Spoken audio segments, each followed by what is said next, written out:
पूछा कि हमारी सेनाओं ने दुश्मन के कितने विमान मार गिराए।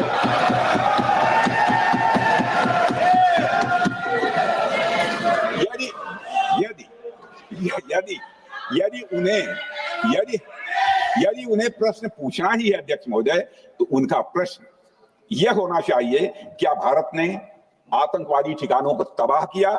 तो उसका उत्तर है हाँ। हाँ हाँ। मैं विपक्ष के सम्मानित साथियों से कहना चाहता हूं कि आपको प्रश्न पूछना है तो यह प्रश्न पूछिए, क्या ऑपरेशन सिंदूर सफल रहा? तो उसका उत्तर है हाँ।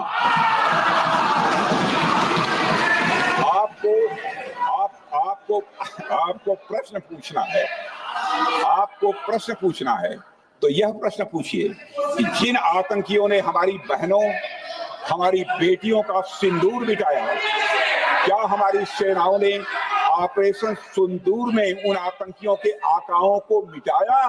तो इसका उत्तर है हाँ। और आपको प्रश्न पूछना है तो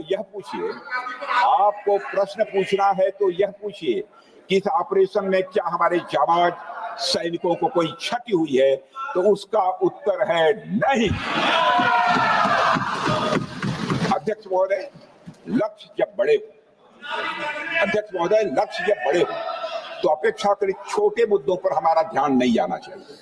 लक्ष्य बड़े हो तो छोटे मुद्दों पर, अपेक्षाकृत जो छोटे मुद्दे होते हैं कंपैरेटिवली, उन पर ध्यान नहीं जाना चाहिए, क्योंकि छोटे मुद्दों पर ही ध्यान देते रहने से देश की सुरक्षा और सैनिकों के सम्मान और उत्साह जैसे बड़े मुद्दों से ध्यान हट सकता है, जैसा कि विपक्ष के हमारे कुछ साथियों के साथ हो रहा है। अब चूंकि विपक्ष के मित्र ऑपरेशन सिंदूर को लेकर उचित प्रश्न नहीं पूछ पा रहे हैं, तो उन्हें मैं क्या बताऊं अध्यक्ष महोदय। मैं लगभग 4 डिकेड से अधिक समय से राजनीति में, सत्ता पक्ष हो या विपक्ष हो, अपनी पार्टी हो या दूसरी पार्टी हो, कभी भी किसी के साथ दलगत राजनीति को मैंने शत्रुतापूर्ण तरीके से जिंदगी में नहीं देखा है मैंने अध्यक्ष महोदय। इसलिए आज अगर विपक्ष प्रश्न पूछने में असफल है, मैं विपक्ष को उनके इस काम में थोड़ी सी मदद करना चाहता हूं। अध्यक्ष महोदय, मैं विपक्ष के अपने सम्मानित साथियों से ये कहना चाहता हूं कि यदि आज हम लोग सत्ता पक्ष में हैं, तो ऐसा नहीं है कि हम हमेशा सत्ता पक्ष में ही रहेंगे। यह आवश्यक नहीं है, किसी के लिए आवश्यक। एक लंबा समय हमने विपक्ष का काम किया है, एक लंबा समय हमने सरकारों से सवाल पूछने में लगाया है। जनता ने जब हमें विपक्ष में रहने का दायित्व सौंपा था, तो हमने विपक्ष में रहकर विपक्ष की भूमिका को बड़े ही सकारात्मक तरीके से निभाया भी। अध्यक्ष महोदय, विपक्ष में रहकर हमने कैसे प्रश्न पूछे, इसके कुछ उदाहरण मैं यहां रखना चाहता हूं। 1962 में अध्यक्ष महोदय, चीन के साथ हुए युद्ध में जब दुखद परिणाम आया, तो हमने उस समय की सरकार से यह पूछे थे, लेकिन वह प्रश्न यह था कि हमारे देश की धरती पर दूसरे देश का कब्जा कैसे हुआ।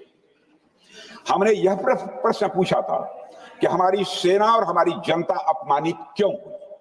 हमने यह प्रश्न पूछा था कि बड़ी संख्या में हमारे सैनिक हताहत कैसे हुए। हमने यह प्रश्न नहीं पूछा कि हमारे टैंक, हमारी मशीनें, हमारी बंदूकें क्यों ध्वस्त हो गई। यह प्रश्न हम लोगों ने नहीं पूछा।